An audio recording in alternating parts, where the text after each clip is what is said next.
Alors, la dernière fois, nous avions vu, à travers une conférence de Martin Heidegger intitulée La question de la technique, nous avions vu comment la modernité avait signifié la mort d'une certaine conception de la nature, conception, pour rappel, et pour résumer à gros traits, conception de la nature selon laquelle la nature est une puissance créatrice de formes autonomes par rapport à l'humanité.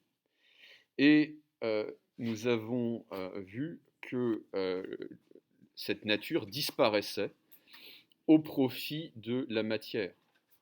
Autrement dit, alors que la nature était identifiée par les anciens comme à une puissance de forme, la puissance qui va donner de la forme à la matière, qui va informer la matière, les modernes vont voir la nature comme de la matière anonyme, on pourrait dire, sans forme, à laquelle l'humain va imposer une forme prédéfinie par la technique.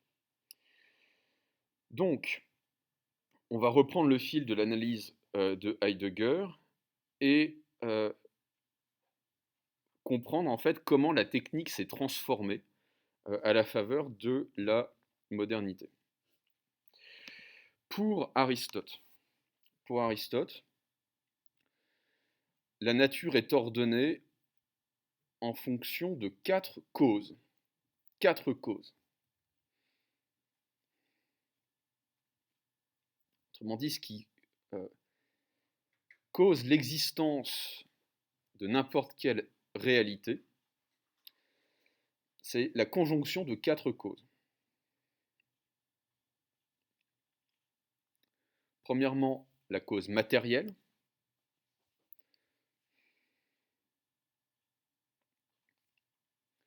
Donc tout être est un être matériel. Deuxièmement, la cause formelle.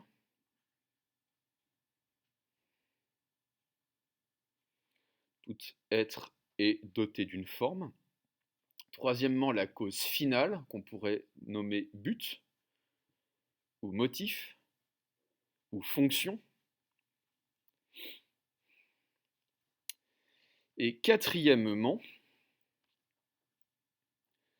la cause efficace, c'est-à-dire celle qui va produire l'être, celle qui va produire telle ou telle réalité. On peut prendre l'exemple d'une table. La cause matérielle de la table, c'est le bois. La cause formelle de la table, c'est la forme de la table, donc 4 pieds et un plateau. La cause finale de la table, c'est que la table sert, je ne sais pas moi, à manger ou à écrire, et on va modifier la forme en fonction de la finalité. Et la cause efficace, eh bien, c'est le travail du burin de l'artisan, de l'ébéniste en l'occurrence. Et donc il faut ces quatre causes réunies pour créer. Et c'est ainsi, dit Aristote, dans la physique, que crée la nature, en fonction de ces quatre causes.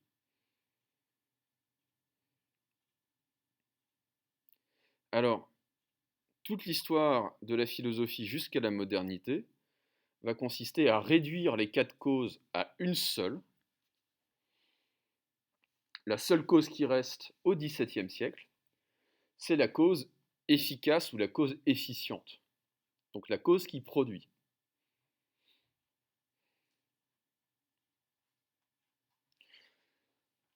Et ça se comprend, c'est-à-dire qu'on a du mal aujourd'hui à dire que la cause de l'œil, c'est la vision. On a du mal à se dire que la cause de l'œil, c'est la forme de l'œil. Et on a beaucoup de mal à se dire aussi que la cause de l'œil, c'est la matière organique de l'œil. Quelle est la véritable cause de l'œil? On va dire c'est le programme génétique qui produit au moment du développement du fœtus l'œil. Et donc c'est ça la cause. La cause, c'est la cause efficiente. Et les modernes, donc, ne voient plus que la cause efficiente, là où les anciens voyaient 4 causes.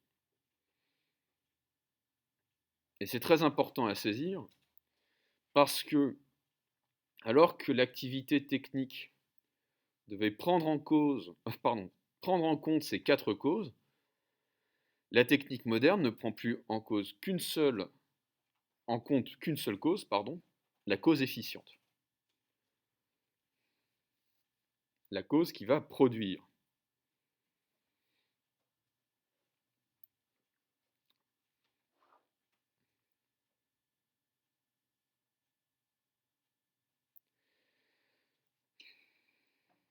Alors, quelles sont les caractéristiques de la matière par rapport au concept ancien de nature? On l'avait déjà vu un petit peu la dernière fois, mais ce qu'il faut comprendre, au fond, c'est l'opposition entre quantité et qualité. La nature à l'ancienne, si je puis dire, la nature telle que la concevaient les anciens, est qualitative.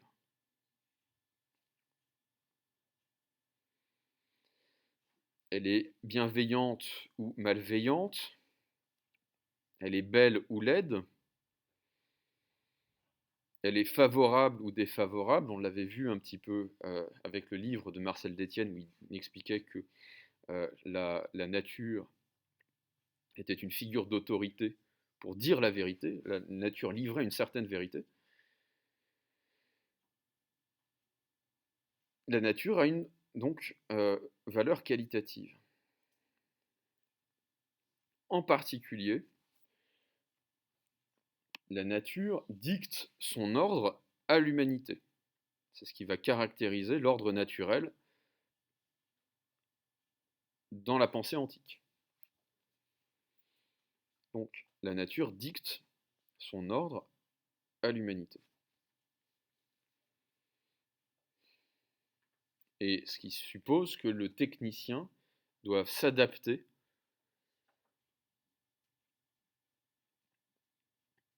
à la nature pour pouvoir créer. Et même imiter la nature pour pouvoir créer.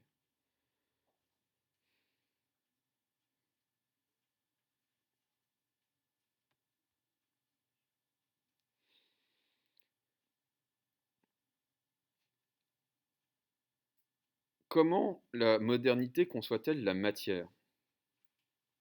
De manière essentiellement quantitative et non plus qualitative.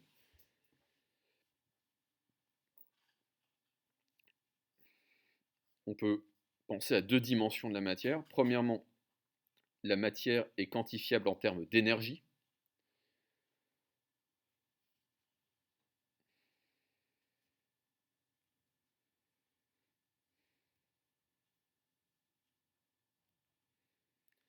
Et deuxièmement, donc ce qui va être intéressant en termes de matière première, c'est le rendement d'une matière. Et deuxièmement, la matière est quantifiable en tant que valeur marchande.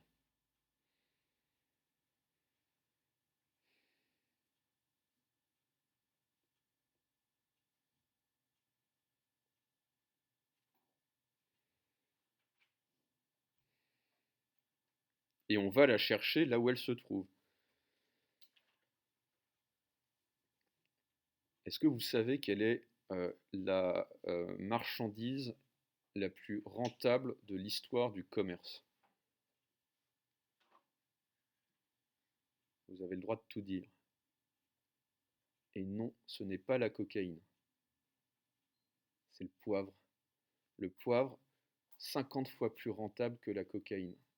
Vous êtes marchand de poivre au XVIIe siècle, vous faites 50 fois plus vite la même somme d'argent que Pablo Escobar.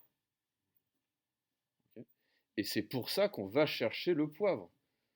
Pas parce que c'est bon, pas parce que c'est une valeur qualitative, parce que c'est une valeur quantitative extraordinaire. C'est très rare, mais c'est très rentable. Donc voilà, trafiquant de poivre. Pourquoi pas. Donc, la matière n'est plus qu'un moyen en vue d'une fin qui est purement technicienne.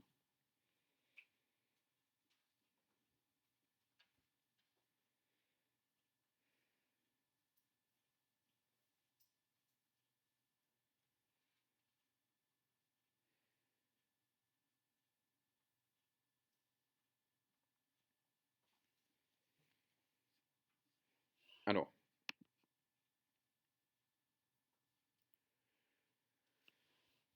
c'est le sens d'un passage célèbre du discours de la méthode de Descartes, sur lequel je voudrais m'attarder, dans la 6e partie du discours de la méthode. Discours de la méthode ou sur la méthode, publié en 1637. Donc vraiment à la charnière de l'époque moderne. 6e partie du discours de la méthode, Descartes.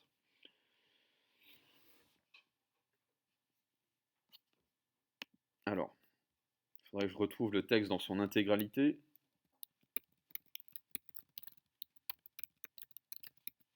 Ça ne va pas me prendre longtemps.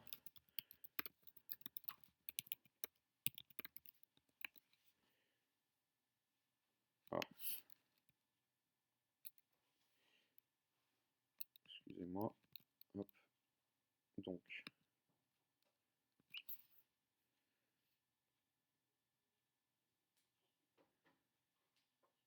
voilà. Je lis l'ensemble du texte et je le commande pas à pas.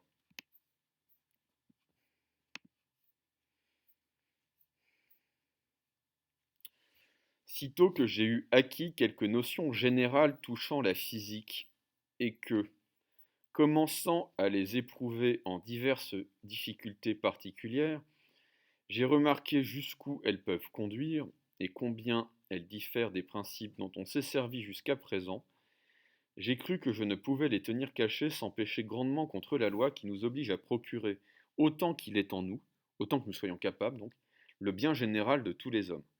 Car elles m'ont fait voir qu'il est possible de parvenir à des connaissances qui soient fort utiles à la vie. Donc le rôle de la philosophie, c'est plus la connaissance, c'est l'utilité. Et qu'au lieu de cette philosophie spéculative, c'est-à-dire contemplative, qu'on enseigne dans les écoles, on en peut trouver une pratique par laquelle, connaissant la force et les actions du feu, de l'eau, de l'air, des astres, des cieux et de tous les autres corps qui nous environnent, aussi distinctement que nous connaissons les divers métiers de nos artisans, nous les pourrions employer en même façon à tous les usages auxquels ils sont propres, et ainsi nous rendre comme maîtres et possesseurs de la nature. Comme maîtres et possesseurs de la nature. Ce qui n'est pas seulement à désirer pour l'invention d'une infinité d'artifices qui ferait qu'on jouirait sans aucune peine des fruits de la terre et de toutes les commodités qui s'y trouvent, mais principalement aussi pour la conservation de la santé, laquelle est sans doute le premier bien et le fondement de tous les autres biens de cette vie. Car même l'esprit dépend si fort du tempérament et de la disposition des organes du corps que, s'il est possible de trouver quelques moyens qui rendent communément les hommes plus sages et plus habiles qu'ils n'ont été jusqu'ici, je crois que c'est dans la médecine qu'on doit le chercher. Il est vrai que celle qui est maintenant en usage, alors c'est de l'époque du malade imaginaire, il est vrai que la médecine qui est maintenant en usage contient peu de choses dont l'utilité soit si remarquable. Mais, sans que j'aie aucun dessein de la mépriser, je m'assure qu'il n'y a personne, même de ceux qui en font profession, qui n'avoue que tout ce qu'on y sait n'est presque rien à comparaison de ce qui reste à y savoir, et qu'on se pourrait exempter d'une infinité de maladies, tant du corps que de l'esprit, et même aussi peut-être de l'affaiblissement de la vieillesse, si on avait assez de connaissances de leurs causes et de tous les remèdes dont la nature nous a pourvus. Or, ayant dessein d'employer toute ma vie à la recherche d'une science si nécessaire, donc la médecine, et ayant rencontré un chemin qui me semble tel qu'on doit infailliblement la trouver en le suivant, si ce n'est qu'on en soit empêché ou par la brièveté de la vie, ou par le défaut des expériences, je jugeais qu'il n'y avait point de meilleur remède contre ces deux empêchements que de communiquer fidèlement au public tout le peu que j'aurais trouvé, et de convier les bons esprits à tâcher de passer outre, en contribuant chacun selon son inclination et son pouvoir aux expériences qu'il faudrait faire, en communiquant aussi au public toutes les choses qu'ils apprendraient, afin que les derniers commençant ou les précédents auraient achevé, et ainsi joignant les vies et les travaux de plusieurs, nous allassions tous ensemble beaucoup plus loin que chacun en particulier ne saurait faire. C'est très important ça. Que dit Descartes? Descartes dit que la science en s'intéressant à la nature comme une matière, c'est-à-dire en mathématisant, en quantifiant la nature, la science va devenir une science pratique, une science au service de la technique, autrement dit une technologie. C'est ça, technologie, ça veut dire à la fois la science et la technique. C'est l'articulation entre la technique et la science. Une technologie. Alors ce n'est pas le premier à formuler cette idée, Bacon l'avait fait avant lui, mais c'est le premier à véritablement pouvoir le faire.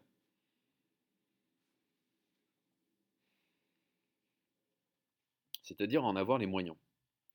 Et que nous dit Descartes? Descartes nous dit la chose la plus incroyable qui soit, quand on se replace dans la mentalité de l'époque, nous allons pouvoir mettre au travail la nature.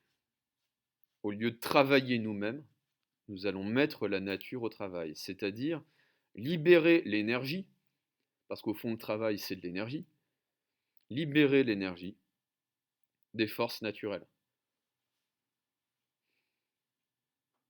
Alors, je ne veux pas vous faire de cours de catéchisme, mais dans un cadre chrétien, dans un espace mental chrétien tel qu'il se conçoit en Occident au XVIIe siècle, il faut avoir en tête le livre fondamental sur cette question qui est le livre de la Genèse, le livre de la création du monde dans la Bible.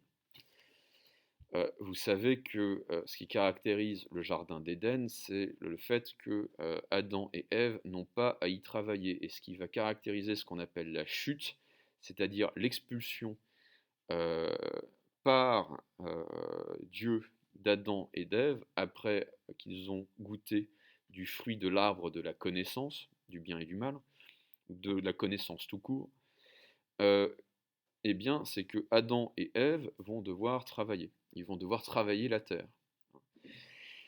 La condamnation ultime de Dieu à l'égard de l'humanité, c'est que l'humanité doit bosser, doit travailler. Et ce que dit Descartes, c'est ça qui est terrifiant d'une certaine manière, c'est que si on arrivait à percer les secrets de la matière, on n'aurait plus besoin de travailler, on mettrait la nature au travail, on ferait travailler la nature à notre place, et à ce moment-là, dit Descartes, vous pouvez prendre en note cette citation, nous serions comme maîtres et possesseurs de la nature. Nous serions comme maîtres et possesseurs de la nature. Qu'est-ce que ça veut dire comme maître et possesseur de la nature? Ça peut dire pas tout à fait maître et possesseur, mais ça veut dire semblable au possesseur et au maître de la nature. Or, qui est le maître et le possesseur de la nature? Normalement, il n'y en a qu'un, Dieu. Autrement dit, ce que semble proposer Descartes, il ne le fait pas pour des raisons évidentes qui ont probablement, ou en tout cas peut-être contribué à sa mort. Vous dites que vous allez rendre l'humanité semblable à Dieu, vous avez l'Inquisition sur le dos, y compris au XVIIe siècle. Et on brûle encore, on a encore le bûcher facile au XVIIe siècle. Il ne faut pas se représenter l'Inquisition comme une période, comme en l'associant à une période exclusivement médiévale. On brûle encore des sorcières au XVIIe siècle, on brûle encore des sorcières sous Louis XIV. Et le tribunal de l'Inquisition va se calmer au XVIIIe siècle, c'est certain, mais il n'est dissous qu'au XIXe siècle. En fait, c'est la police de l'Église, la police du dogme. Et si Descartes avait dit nous rendre maîtres et possesseurs de la nature, ça aurait posé problème. Comme maître et possesseur de la nature, c'est déjà suffisamment scandaleux, en fait. Alors, il est intéressant de comparer ce texte à un texte qu'Aristote avait écrit sur la question de l'esclavage dans les politiques. Donc, Aristote va considérer que l'esclave a pour fonction dans la cité, c'est assez bien vu, l'esclave a pour fonction dans la cité de libérer le citoyen du travail. Le citoyen est celui qui, parce qu'il ne travaille pas, va pouvoir se consacrer à la philosophie, à l'art de la guerre, à la gymnastique et à la science. Donc en fait, la fonction de l'esclave dans la cité, c'est de libérer, par sa capacité de travail, le citoyen de ses charges.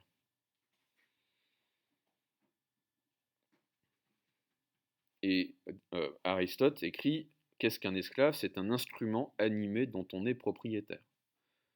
Je cite. Et là où ça va devenir intéressant, c'est un paragraphe juste après celui où il dit que l'esclave est un instrument animé dont on est propriétaire. L'esclave n'est par sa nature qu'un instrument plus parfait et susceptible de manier d'autres instruments. Ainsi, les statues de Dédale avaient un principe d'action. Les trépieds de Vulcain, dit Homère, accouraient d'eux-mêmes au divin combat. Donc l'esclave est comparé à une statue qui est dotée d'un principe d'action, c'est-à-dire qui est autonome. Ça vous rappelle quelque chose? Une statue qui bouge toute seule? Une machine, et même plus précisément, ce qu'on appelle nous un robot. Okay. Si un outil pouvait pressentir l'ordre de l'artiste et l'exécuter, si la navette courait d'elle-même sur la trame, c'est-à-dire si on avait une machine capable de tisser seule les vêtements, si le plectrum, c'est-à-dire dans le domaine de la guitare, on appelle ça un vibrator, si le plectrum tirait spontanément des sons de la cithare, l'art n'aurait pas besoin d'ouvriers, ni le maître d'esclaves. Que nous dit Aristote? Aristote nous dit qu'au fond, l'esclavage est le système social, le système d'organisation sociale qu'on a trouvé, à défaut de trouver des machines capables de nous libérer du travail.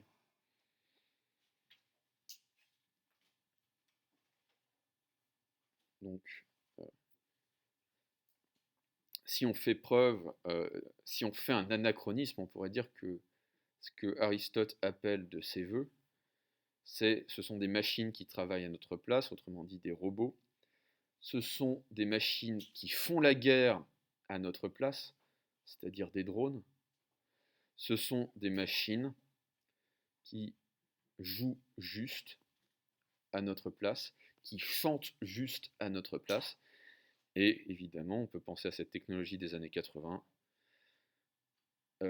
dont on est abreuvé aujourd'hui, l'auto-tuning. Aujourd'hui, vous vous appelez Camélia Jordana, vous n'avez pas besoin de savoir chanter. Il y a une machine qui va chanter à votre place et qui va chanter juste à votre place. Donc, on pourrait se dire qu'Aristote anticipe sur Descartes, que déjà, dans la pensée d'Aristote, il y a en germe la modernité. Et on n'aurait pas tout à fait tort. Sauf que ce qui retient Aristote, et ce qui retient fondamentalement Aristote, c'est que c'est pas possible en fait. C'est que ce qui retient Aristote, c'est le concept de nature.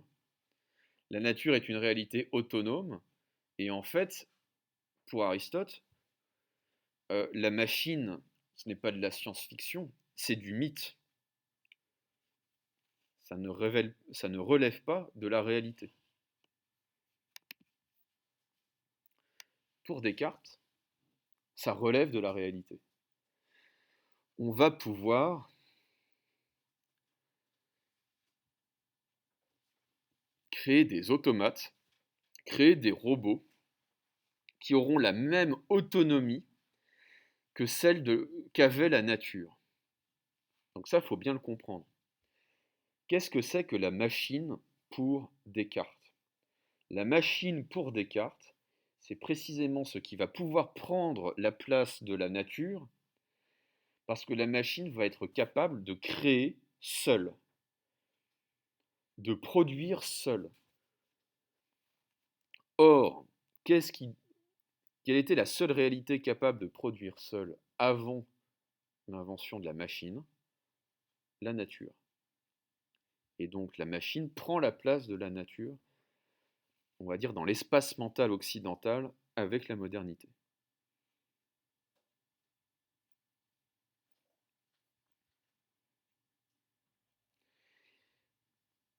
Est-ce que vous avez des questions là-dessus? Alors, Heidegger va comparer euh, le moulin à vent à la centrale électrique posée sur le Rhin. Et en fait,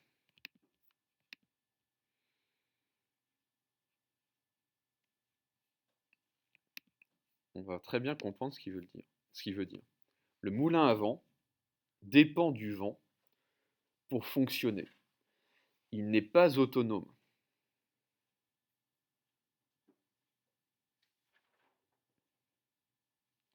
Alors que le barrage hydraulique, le barrage qui va produire de l'électricité à l'aide du flux du fleuve, le barrage hydraulique va modifier la pression du courant. C'est la fonction en fait du barrage que de modifier le Rhin, dit Heidegger. Et donc, on voit bien la différence entre la technique ancienne et la technique moderne.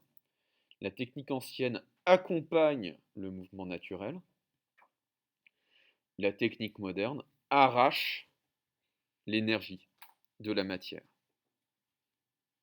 Il n'y a plus de nature.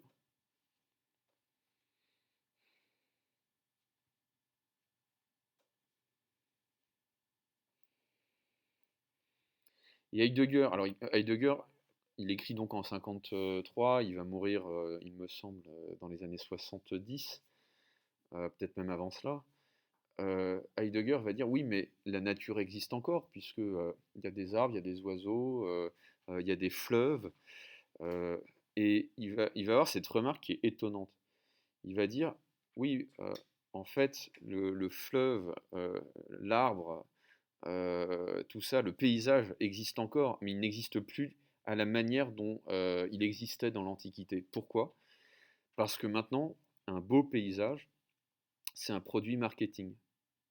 Un beau paysage, c'est une affiche publicitaire.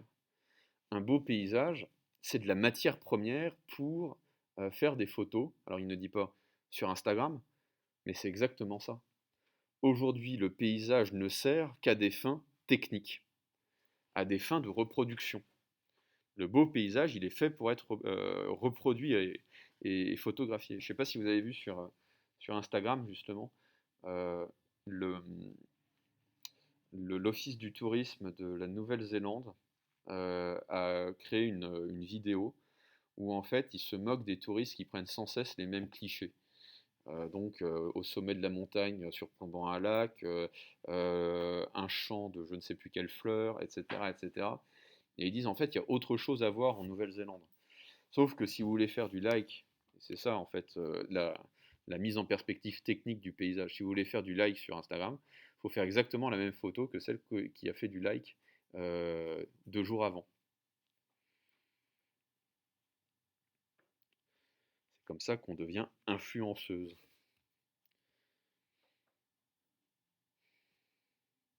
Alors,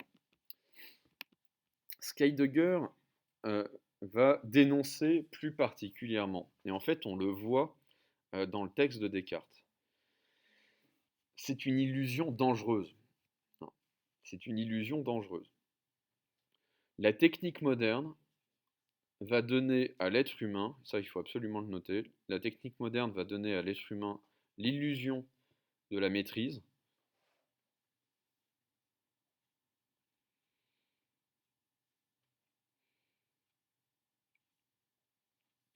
et une illusion de plus en plus puissante à mesure que la science va progresser.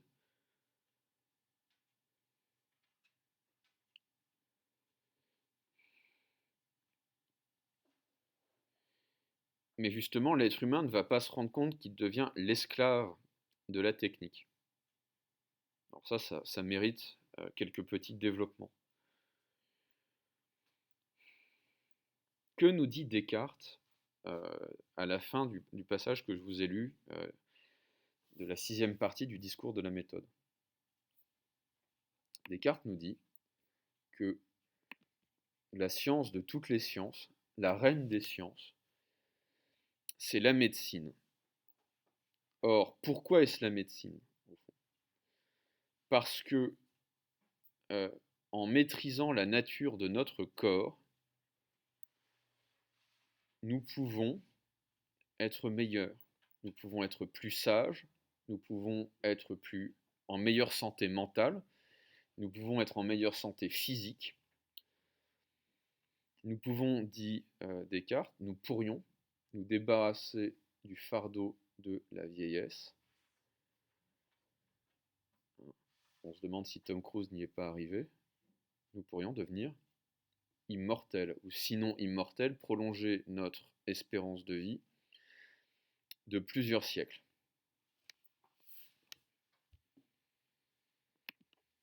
Autrement dit, ce qui est en jeu dans le texte de Descartes, c'est la disparition de la nature humaine. À partir du moment où le corps humain devient une matière première qu'on peut modifier par des artefacts, on peut penser aux cyborgs, on peut penser à des implants euh, qui n'auraient pas un but esthétique mais qui auraient un but de performance. On peut penser au pacemaker par exemple. Mais on peut aussi imaginer que Descartes se dit qu'à un moment il va être possible de percer le secret du vieillissement. Et là on pense évidemment à la génétique. À partir du moment où donc le corps humain devient, à partir du moment où la nature humaine devient une matière première qui peut être technicisée, qui peut être maîtrisée techniquement, alors c'est la nature humaine qui disparaît.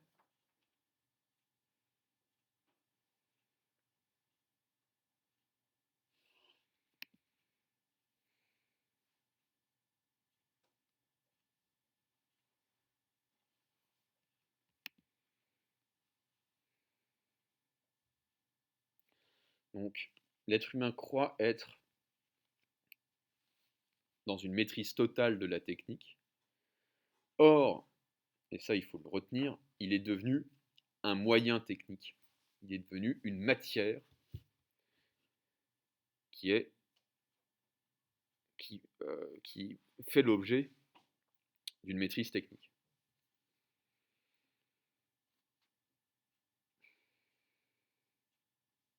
Est-ce que vous voyez ce que c'est qu'un bébé médicament? Pas du tout. Non. Si vous avez un enfant qui a une maladie orpheline d'origine génétique, parfois la seule manière de guérir de cette maladie est de faire un autre enfant pour pouvoir guérir le premier à partir des cellules souches du second. Mais imaginez que vous êtes dans la situation du père et de la mère et que vous devez expliquer au deuxième enfant qu'il a servi essentiellement de médicaments à son grand frère ou à sa grande sœur. C'est terrible comme situation. C'est-à-dire qu'aujourd'hui, alors je crois que ce n'est pas autorisé en France, c'est autorisé aux États-Unis. Mais imaginez le sens que peut avoir votre existence si on vous explique que vous avez été un moyen dans le but d'une fin qui n'est pas vous en fait. Que vous n'avez pas été véritablement désiré pour vous-même, mais que vous avez été un moyen de sauver la vie. Bon alors il y a des raisons, il y a des pires raisons d'exister, mais vous n'avez été qu'un moyen de sauver la vie de votre petit frère ou de votre grand frère ou de votre grande sœur. Ça, pour un grec, c'est totalement inenvisageable. Pour un américain moyen du 21e siècle, ça commence à devenir envisageable, et ça l'est même, puisque ça existe. Donc, c'est dire à quel point l'être humain devient une matière technique, et une matière technologique. Et on pourrait même penser, alors ça, il faut être aussi, enfin, il faut être un homme tel que Mark Zuckerberg, c'est-à-dire pas vraiment un homme, pour concevoir cela. On peut même se dire que la matière est tellement, maintenant, même la matière est tellement répugnante pour certains esprits, que le rêve de certains leaders de la Silicon Valley, et Mark Zuckerberg, c'est son projet, le rêve de Zuckerberg, je ne sais pas si vous le savez, c'est de pouvoir transférer sa conscience, c'est-à-dire ses souvenirs, ses traits de personnalité, enfin, si on peut parler de personnalité pour un type comme ça, mais ses traits de caractère, ses tics de langage, bref, tout ce qui constituerait sa subjectivité, sur disque dur. Hein.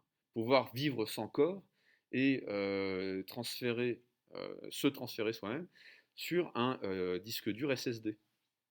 Ça fait rêver. Et là, on voit à quel point l'idée de nature non seulement a disparu, mais l'idée de nature humaine chez un type comme lui, euh, bah, ça fait pas rêver, quoi. C'est-à-dire que le but, effectivement, c'est de disparaître en tant que, non seulement en tant que forme, mais en tant que matière. Alors,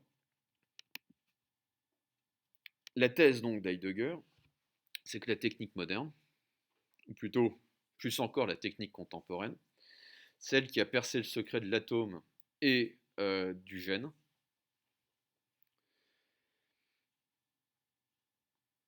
a déchu l'humanité, après avoir déchu la nature.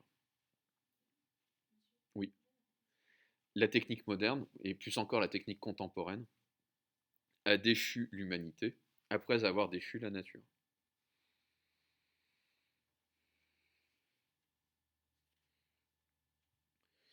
Et donc, l'hypothèse que l'on peut faire, à minima, c'est qu'en coupant complètement les amarres avec la notion antique de nature, l'être humain a perdu sa propre nature.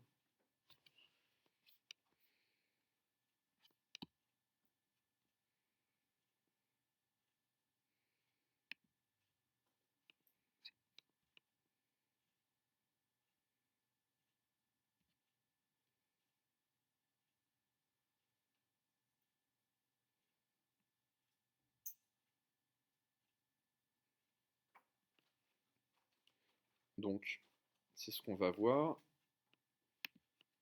c'est ce qu'on va voir maintenant.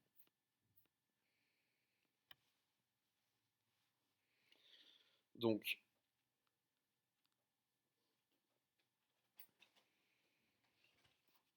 chapitre je ne sais pas combien, 7.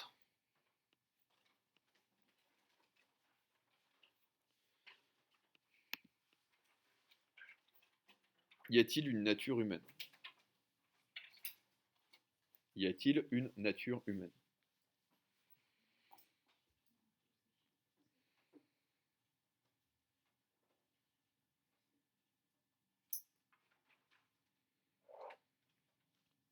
Et on va retrouver à peu près les mêmes enjeux que sur le concept de nature, en fait. On va s'en rendre compte. Donc, on pourrait dire que le concept de nature humaine est constitué par un problème.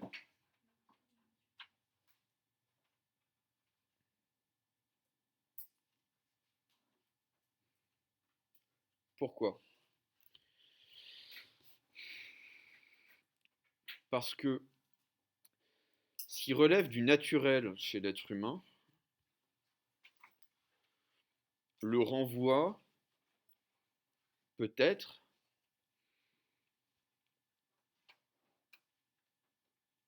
à ce qui n'est pas humain en lui, c'est-à-dire à ce qui est animal. Ce qui est naturel chez l'être humain, c'est l'instinctif, l'inné, le spontané. Et ça, on pourrait penser, à juste titre peut-être,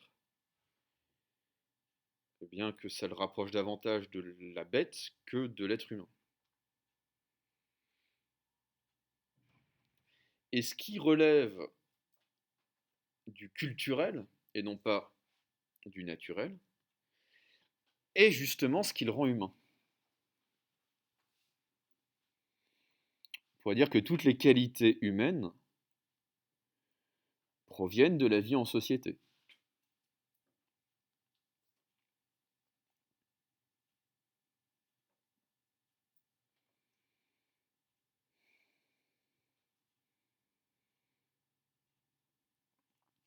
Donc, ce qui est problématique dans le concept de nature humaine, c'est il inclut et exclut en même temps la culture et ce qui est acquis par la culture.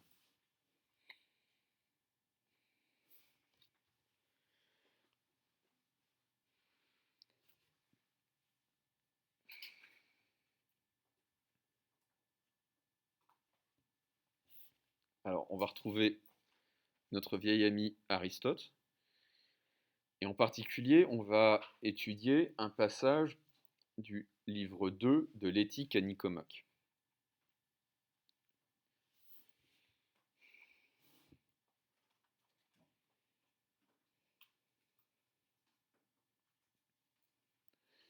Alors, c'est un texte dans lequel Aristote va parler des vertus morales.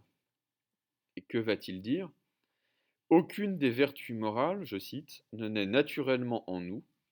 En effet, rien ne peut modifier l'habitude donnée par la nature.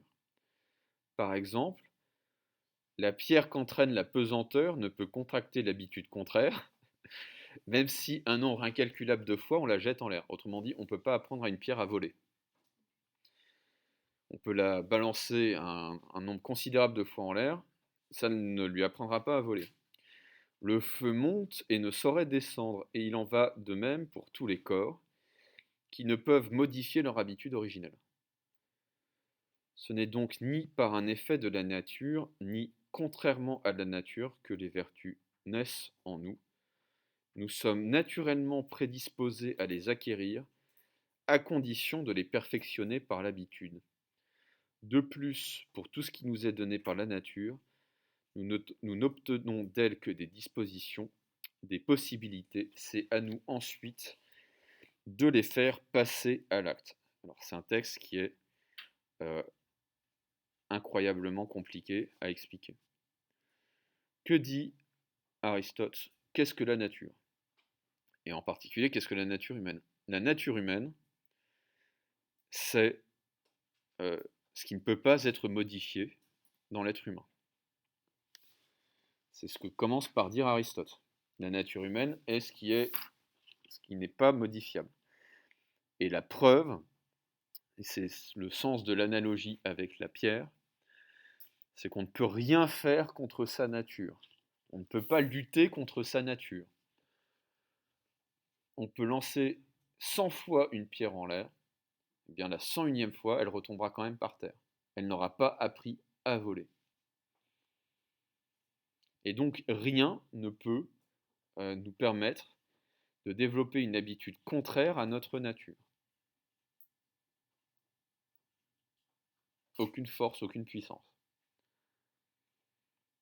Mais la nature, dans un deuxième temps, ce n'est pas seulement des lois inflexibles, c'est aussi des possibilités, des dispositions, dit Aristote, des puissances.